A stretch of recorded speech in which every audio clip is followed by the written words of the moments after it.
তো আনবক্সিং এর পরে এই ফোনটি কিন্তু আমাদের হাতেই আছে। সো চলুন এর ডিজাইন নিয়ে কিছু আলোচনা করা যাক।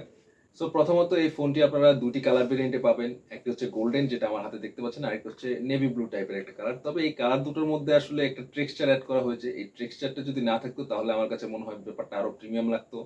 আ যদি ম্যাট হতো বা প্লেন কালার হতো তাহলে আরো বেশি ভালো। আর এই ফোনটার ২ পাশে যেহেতু কার্ভ, এটা ডিসপ্লেটাও কার্ভ এবং এটার ব্যাক প্যানেলটাও কিছুটা কার্ভ করা হয়েছে। সো এটা হ্যান্ড ফিল মোটামুটি ভালোই দিবে আপনাদেরকে। যথেষ্ট কমফোর্টেবল ফিল করবেন এবং তেমন কোনো বিরক্তিকর অনুভূতি আপনাদের এটা হাতে ধরে হবে না। আর এই ফোনটি যথেষ্ট পাতলা, আ অনেকটাই পাতলা এবং ওয়েট ডিস্ট্রিবিউশন আমার কাছে খুব ভালো মনে হয়েছে। তবে এর যেই সেলফি ক্যামেরার যে পাঞ্চ হোলটা আমার কাছে মনে হচ্ছে এই পাঞ্চ হোলটা আরেকটু ছোট হলে ভালো হতো এবং এটার যেই পিছনের ক্যামেরা বাম যেটা, এটা আমার কাছে মনে হচ্ছে একটু বেশি বড় হয়ে গেছে। এটা যদি আরেকটু ছোট করতো তাহলে ব্যাপারটা আরো প্রিমিয়াম লাগতো বা একটু বক্সি শেপ করতো তাহলেও ভালো হতো।